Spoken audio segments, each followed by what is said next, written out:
महामहिम राष्ट्रपति जी के अभिभाषण के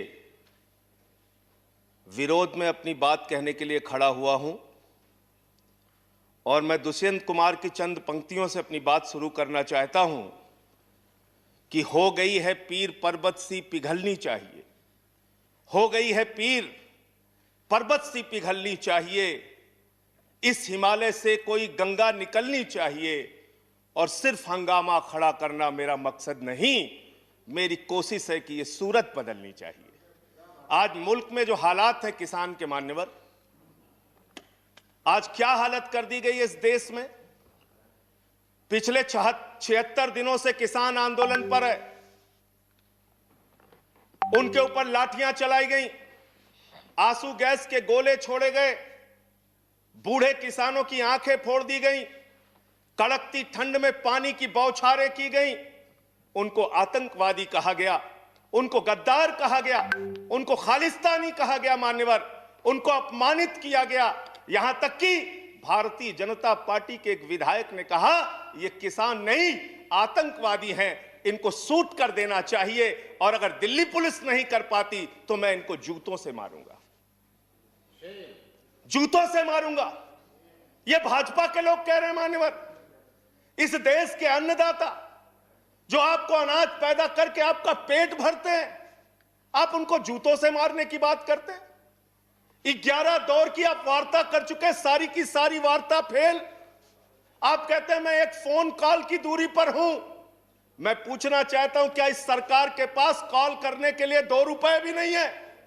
अरे 2 रुपए नहीं है तो हम लोगों से ले लो, लेकिन कॉल कर लो किसानों को, कॉल कर लो किसानों को। उनकी पीड़ा चरम पर पहुंच चुकी है मान्यवर। 165 किसानों ने अब तक अपनी शहादत दी है। आप जाइए गाजीपुर बॉर्डर पे, वहां पे 97 साल के इलम सिंह आपको मिलेंगे। उनके 2 बेटे फौज में हैं, रो रो के कहते हैं मुझे इस उम्र में उग्रवादी कहा जा रहा है, नक्सलवादी कहा जा रहा है। उनकी पीड़ा है मान्यवर। आप जाइए टीकरी बॉर्डर पे, आप जाइए सिंगू बॉर्डर पे, पीड़ा के साथ वो लोग कहते हैं शहीद आजम भगत सिंह के वंशजों को, शहीद लाला लाजपत राय के वंशजों को, जलियांवाला बाग कांड में शहादत देने वालों के वंशजों को आप खालिस्तानी कह रहे हैं, आतंकवादी कह रहे हैं, उनको अपमानित करने का काम कर रहे हैं। मैं आपसे पूछना चाहता हूं क्या दुश्मनी है आपकी इन अन्नदाताओं से? चलिए सब कुछ कर लिया आपने, अब तो कम से कम उनके ऊपर दया कीजिए और ये तीनों काला कानून वापस लेना ही पड़ेगा, आपको लेना चाहिए। अब आपने जुल्म की इंतहा कर दी है। आप चले जाइए गाजीपुर बॉर्डर पे मान्यवर, कटीले तार, बड़े बड़े कीले गाड़ दी गई हैं, 12-12 इंच की कीले सड़कों पे गाड़ दी गई हैं। देखकर ऐसा लगता है कि दुश्मन देश की सेना आने वाली है। ऐसी स्थितियां दो परिस्थितियों में जन्म लेती हैं मान्यवर।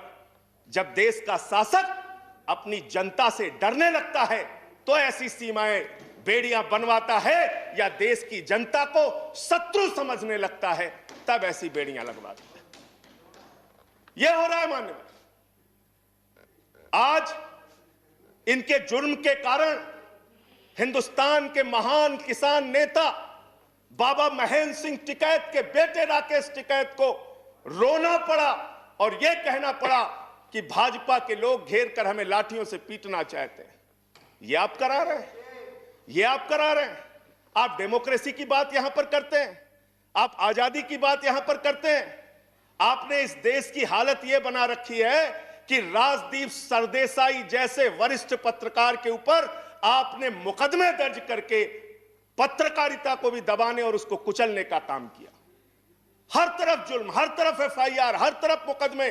जो पानी पहुंचा रहा है उस पे मुकदमा, जो डीजल दे रहा है उस पे मुकदमा, जो खाने का इंतजाम कर रहा है उस पे मुकदमा। एनआईए लगा दो, सीबीआई लगा दो, पुलिस लगा दो, जांच लगा दो। अरे वो आपके देश के नागरिक हैं। आप कहते हैं किसानों को यह बिल समझ में नहीं आया, हम बड़े समझदार हैं, आइए हम आपको किसानी बिल समझाएंगे। मान्यवर, इनकी समस्या यह नहीं कि किसानों को यह बिल समझ में नहीं आया, इनकी समस्या ये है कि किसानों को ये बिल समझ में आ गया है और अब ये तीनों काला कानून वापस चाहते हैं किसान। आप बड़े अक्लमंद समझते हैं अपने आप को। अरे किसान को इतना मूर्ख मत समझिए भाजपा के लोगों। वो बिगड़ैल बैल की नाक में नकेल डालते हैं, आपकी सरकार के नाक में भी नकेल डाल देंगे, चिंता मत कीजिए। मैं यहां सुन रहा था मान्यवर, मुझे बड़ा आश्चर्य हुआ। सारी की सारी भारतीय जनता पार्टी की सांसद जितने भी नेता बोल रहे थे, कह रहे हैं कांग्रेस पार्टी ने 2019 के घोषणा पत्र में इसको लिखा था। यह बिल तो कांग्रेस पास करना चाहती थी। जीएसटी की बात करो, यह बिल तो कांग्रेस करना चाहती थी, हम इसलिए इसको कर रहे हैं। लेकिन वो सांसद यह बताना भूल गए कि जब यह बिल कांग्रेस लेकर आई थी तो उस समय स्वर्गीय अरुण जेटली जी ने और स्वर्गीय सुषमा स्वराज जी ने उस समय बिल का विरोध किया था। और कांग्रेस ने अगर 19 के घोषणा पत्र में इस बिल को शामिल किया था तो उनको तो 55 पे पहुंचा दिया, आपने तो लागू कर दिया, आपको 5 पे पहुंचा देंगे। इस देश की जनता 5 पे पहुंचा देगी। इसलिए अगर आप कांग्रेस के सपनों को पूरा करने के लिए आए हैं तो जनता को भ्रमित मत कीजिए। अपनी पार्टी का नाम बदलकर भारतीय जनता पार्टी से कांग्रेस पार्टी कर लीजिए। कांग्रेस ए हो जाए, कांग्रेस बी हो जाए, जनता प्रचार करे। आप लोग समझें आप क्या कहना चाहते हैं, जनता तय कर लेगी। मान्यवर, इस बिल में क्या क्या लिखा है वो बातें आपको बता के और थोड़ी बातें कह के अपनी बात खत्म करूंगा। असीमित भंडारण की छूट दी गई है इन बिलों में। और वो क्यों दी गई है? 2 साल से अडानी का 100 एकड़ जमीन का लैंड यूज चेंज करने की एप्लीकेशन हरियाणा सरकार के पास पेंडिंग थी। लेकिन 7 मई को जब पूरे देश में लॉकडाउन लगा था, उस समय उस लैंड यूज को चेंज करके 100 एकड़ जमीन पर अडानी को भंडारण कोल्ड स्टोरेज बनाने की छूट दी गई और 5 जून को ऑर्डिनेंस के जरिए असीमित भंडारण और कोल्ड स्टोरेज बनाने की छूट दी गई। तो ये बिल किसानों के लिए नहीं लाया गया, अपने 4 पूंजीपति मित्रों के लिए ये सरकार ये काला कानून लेकर आई है। उन्हीं को फायदा पहुंचाने के लिए काला कानून लेकर आया गया है। उन्हीं के लाभ पहुंचाने के लिए काला कानून। ये सरकार 130 करोड़ हिंदुस्तानियों की सरकार नहीं है मान्यवर। यह सरकार उन 4 पूंजीपति लोगों की सरकार है जिनके लिए कानून बनाते हैं और जिनसे चंदा लेकर ये लोग चुनाव लड़ने का काम करते हैं। यह उनके लिए बनाई गई है मान्यवर। मान्यवर, इस सरकार में कहा गया दिल्ली के मुख्यमंत्री के बारे में कि किसानों का साथ दे रहे हैं, किसानों का साथ दे रहे हैं। मैं पूरी जिम्मेदारी के साथ कहना चाहता हूं सदन के अंदर, दिल्ली के मुख्यमंत्री अरविंद केजरीवाल, आम आदमी पार्टी किसानों का साथ दे रही थी, देती रहेगी। और आपने हमसे 9 स्टेडियम मांगा जेल बनाने के लिए, केजरीवाल जी ने इनकार किया।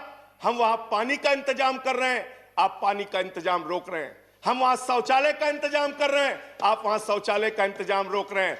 आप वहां पर लोगों को पानी, खाना, शौचालय इस तक पर प्रतिबंध लगाना चाहते हैं। इंटरनेट, वो दुश्मन देश के नागरिक है क्या? उनके साथ इस तरह का व्यवहार आप कर रहे हैं।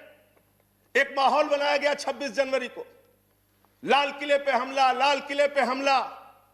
7 रूट पे किसान ट्रैक्टर रैली लेके निकला मान्यवर, तिरंगा रैली लेके निकला और 7 रूट पर कहीं किसान ने कोई उपद्रव नहीं किया, कोई हिंसा नहीं की। जो लाल किले पे लोग आए थे वो भारतीय जनता पार्टी के लोग थे जिन्होंने लाल किले पे हमला किया, जिन्होंने लाल किले पर तिरंगे का अपमान किया। और वो दीप सिद्धू जो भाजपा का नेता है, उसकी फोटो प्रधानमंत्री के साथ है, देश के गृह मंत्री के साथ है। भारतीय जनता पार्टी को इसका जवाब देना चाहिए कि भाजपा के नेताओं ने लाल किले का अपमान क्यों किया, तिरंगे का अपमान क्यों किया। मैं ये कहना चाहता हूं मान्यवर, आज वो दीप सिद्धू संजय जी कंक्लूड कीजिए। सर, सबको समय मिला, मुझे भी थोड़ा समय दीजिए। I have given sufficient time. सबको समय दिया, मुझे भी समय नो दिया। नो नो 10 मिनट देगी। सर 10 मिनट दिया मैं। मान्यवर दीप सिद्धू भाजपा का नेता वो फरार है जिसने लाल किले पे हमला किया, जिसने तिरंगे का अपमान किया। अपनी घिनौनी राजनीति के चक्कर में ये लोग कहां तक जा सकते हैं, इसका सच है ये जो सामने आया है। आप एमएसपी देने की बात कहते हैं, आप कहते हैं हम इस देश के किसान को एमएसपी देंगे। बड़ी अजीब बात है मान्यवर, इस देश के किसान को एमएसपी देने के नाम पर क्या कर रहे हैं ये। मैं उत्तर प्रदेश की खबर बता रहा हूं। 10 धान के क्रय केंद्रों पर 10 अधिकारियों के खिलाफ एफआईआर हुई क्योंकि क्रय केंद्र में खरीद में एमएसपी में गड़बड़ी की गई। इसी तरीके से 1 रुपए किलो गोभी बिक रही थी तो किसान ने अपनी गोभी पे ट्रैक्टर चला दिया। उत्तर प्रदेश की खबर। बरेली के अंदर उत्तर प्रदेश में 3 करोड़ की धान खरीद हो गई कागजों पे, किसान का पता तक नहीं है। तो डेरेक ओब्रायन साहब, जो यूपी में खरीद हुई है वो भूतों की खरीद हुई है, किसान का पता नहीं, नाम दर्ज करके खरीद हो गई। 4 साल में गन्ना किसानों पे मात्र 10 रुपए इन्होंने बढ़ाया है उत्तर प्रदेश के अंदर, मात्र 10 रुपए मान्यवर। तो इसलिए ना आप एमएसपी देना चाहते हो, ना किसान को उसके फसल का दाम देना चाहते हो। असीमित भंडारण की छूट देकर आपने पूंजीपति मित्रों को यह सुविधा दे दी कि सस्ते में किसान से अनाज खरीदेंगे, सस्ते में किसान से फल खरीदेंगे, सस्ते में किसान से सब्जियां खरीदेंगे, उसका बड़े बड़े स्टोरेज में भंडारण करेंगे, जमाखोरी करेंगे, और जब बाजार में फल सब्जियों की कमी हो जाएगी, अनाज की कमी हो जाएगी, तो महंगे दामों में जनता को बेचेंगे। यानी आपने महंगाई को, जमाखोरी को, कालाबाजारी को इस बिल के माध्यम से लीगलाइज करने का, वैधता प्रदान करने का काम किया है। इस देश में महंगाई बढ़ाने का काम किया है, उसका रास्ता आपने खोला है। इसलिए भी ये बिल, तीनों का तीनों काला बिल वापस लिया जाना चाहिए। Thank you.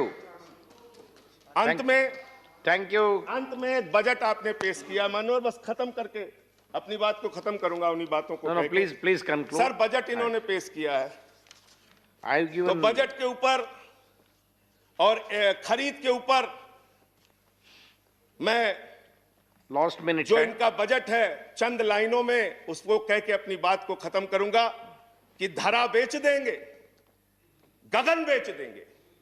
धरा बेच देंगे, गगन बेच देंगे, कली बेच देंगे, चमन बेच देंगे। अगर तुम ही यूं ही सोते रहे तो ये फर्जी राष्ट्रवादी